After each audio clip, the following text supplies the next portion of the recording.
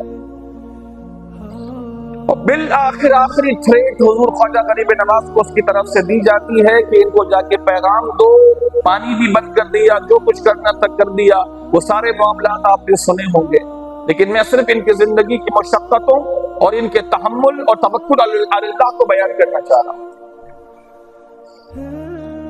اس نے آخری تھریٹ دی کہ ان کو کہو کہ ہندوستان سے نکل جائے، تو خواجہ غریب نواز رحمۃ اللہ تعالی نے اس کو پیغام بھجوایا کہ جا کر اپنے راجہ سے کہہ دینا کہ میں تو ہندوستان سے کہیں جانے کا نہیں، یعنی آپ اللہ پر بھروسہ کرنے کی اور توکل کی اعلیٰ شان دیکھیں۔ راجہ ہے وہاں کا، کوئی عام معمولی شخص نہیں ہے، دیار خیر ہے۔ چلو کچھ عقیدت مند حضور خواجہ غریب نواز رحمۃ اللہ تعالی علیہ کے ساتھ آ کے جڑ گئے، لیکن وہ راجہ کے مقابلے میں تو طاقت نہیں رکھتے تھے اتنی کہ راجہ کا مقابلہ کر سکے۔ تو کس بنیاد پر حضور خواجہ غریب نواز رحمۃ اللہ تعالی علیہ اس کے چیلنج کے جواب میں چیلنج کر رہے ہیں اس کو؟ کس کے زور میں، کس کے بھروسے پر؟ اگر مان لیں کہ 1,00,000 آدمی بھی حضور خواجہ غریب نواز کے ساتھ جمع ہو گئے تو راجہ کے مقابلے میں یہ کیا بیچ سے؟ وہ راجہ ہے پورے اجمیر کا، اس کے پاس سپاہ ہے، اسی سپاہ پر تو اس کو گھمنڈ اور ناز تھا۔ حضور خواجہ غریب نواز رحمۃ اللہ تعالی علیہ اس کے چیلنج کا جواب چیلنج سے کس کے بھروسے پر دے رہے ہیں؟ صرف اللہ کے بھروسے پر۔ اس کی سرزمین میں رہتے ہوئے کس کی بنیاد پر اور کس کے بھروسے پر پرتھوی راج کی آنکھوں میں آنکھیں ڈال کر اس کو پیغام بھجوا رہے ہیں؟ صرف اللہ کے بھروسے پر۔ اور پیغام بھجوایا جا کے اپنے راجہ سے کہہ دینا کہ میں تو ہندوستان سے کہیں جانے کا نہیں، لیکن اس کو یہ کہہ دینا کہ میں نے کہا ہے کہ اے پرتھوی، میں نے تجھے سمجھانے کی بڑی کوشش کی، لیکن تو اپنی شرارتوں سے باز نہیں آیا، اور میری دشمنی تیرے دل سے کم ہونے اور ختم ہونے کے بجائے وہ اضافہ ہوتی گئی۔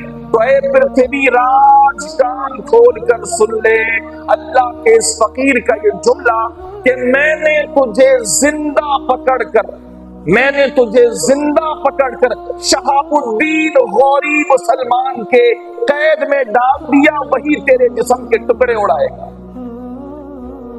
میں نے تجھے شہاب الدین غوری کے حوالے کر دیا، حالانکہ شہاب الدین غوری کہاں اور یہ پرتھوی راج کہاں؟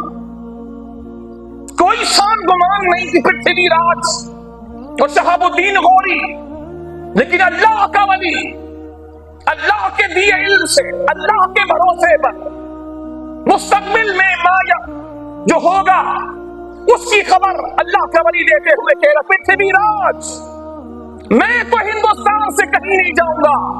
اور میرے خواجہ نے سچ کر کے دکھا دیا، میرے خواجہ ہندوستان سے کہیں نہیں گئے، آج بھی میرے خواجہ اجمیر ہی میں موجود ہیں۔ ہاں کہ نہ؟ آج بھی اجمیر۔ ٹھیک ہو گیا؟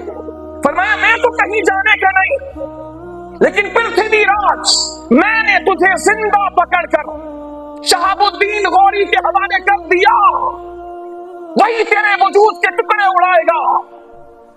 اور ابھی کہاں شہاب الدین غوری، کہاں پرتھوی راج؟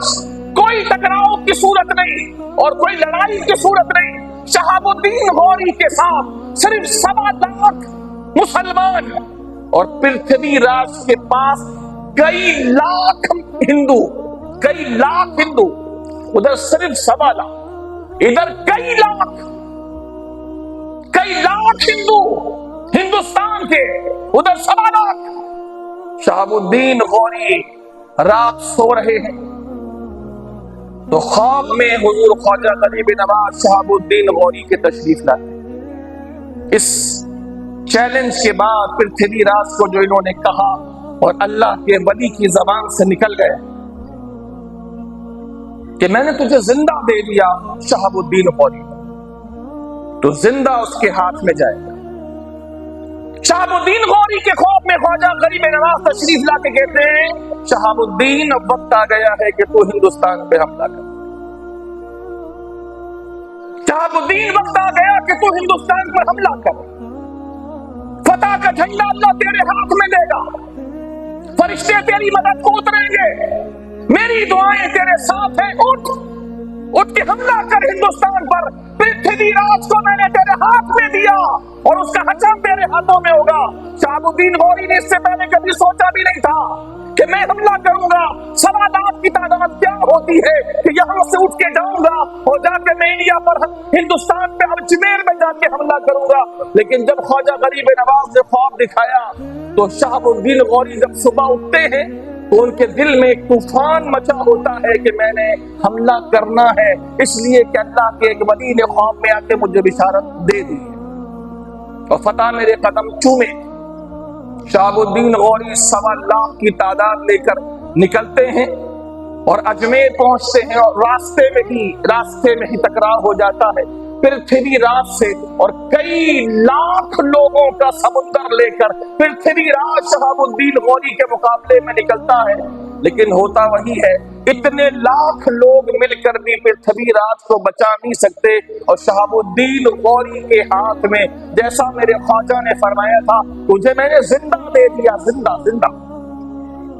شہاب الدین غوری زندہ پرتھوی راج کو لاکھوں کی مجلس سے اٹھا کے لے کے جاتا اور پھر بعد میں جا کے پرزے اڑا دیتا۔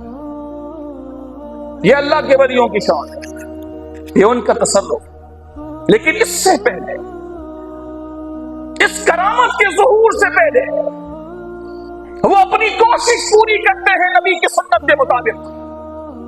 حضور بھی وما رمیت اذ رمیت ولکن اللہ رمی، حضور بھی کنکریاں پھینکتے ہیں دشمنوں پر، جن سے ان کی آنکھیں نابینا ہو جاتی ہے، کچھ دکھتا نہیں، لیکن اس سے پہلے ساری کوششیں کرنے کے بعد، ساری کوشش، دین کی راہ میں صعوبتیں، مشکلیں، پریشانیاں، حضور کا رونا، حضور کے آنسو، حضور کی دعائیں، حضور کی رب کی بارگاہ میں التجا، یہ سب کچھ ایسے حضور خواجہ غریب نواز رحمت اللہ تعالی علیہ کی زندگی ہے۔ رونا، آنسو بہانا، اللہ کی بارگاہ میں فریاد کرنا، اے اللہ میں یہاں آیا ہوں تیرے بندوں کو تیرے دین کی دعوت دینے کے لیے، میری مدد کر مولا، میری باتیں تیرے بندوں کے دلوں میں اتار سکوں، وہ مسلمان ہو سکے، میری مدد کر مولا۔ راتوں کی نمازیں ہیں، تہجد ہے، گریہ ہے، آہو فغاں ہے، نمازوں میں اللہ سے دعا ہے، یہ سب کچھ ہے۔ اس کے بعد جب خاص وقت آتا ہے کرامت دکھانے کا تو وہاں کرامت دکھائی جاتی ہے، ورنہ ان کی زندگی میں آنسو، ان کی زندگی میں رونا، ان کی زندگی میں التجائیں، ان کی زندگی میں اللہ سے کی بارگاہ میں گڑ گڑانا، وہ سب کچھ موجود ہے۔